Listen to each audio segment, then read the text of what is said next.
हाय सांग मैंने छोटिया ब्लॉग को आपको स्वागत। आसतु आज आम जा माता मेरी चर्च को रायगड़ा रेलवे स्टेशन बस विशाखापाटना रेलवे स्टेशन ओल्लै ऑटो धरिकिना जा जहाँकि माता मेरी चर्च पाहाच तलक आमको नब।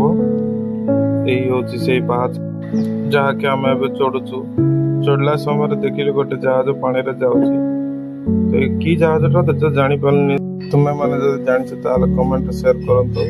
आसतु भीतर को जीवा चर्च भीतर को भीतर बहुत भल दृश्यटा देखिली तो वीडियोटा बनैली। बहुत सुंदर लगला मत देखापना। बाहर मत भल भल डेकोरेशन करते बहुत भल लगे। देखला आसिकिना पहुँची गली ऑटो बसिकिना विशाखापाटना रेलवे स्टेशन को। रेलवे स्टेशन पहुँची देखिले ट्रेन आसूची कहीकिना आम ट्रेन रे बस पड़ू। बहुत भिड़ थिला।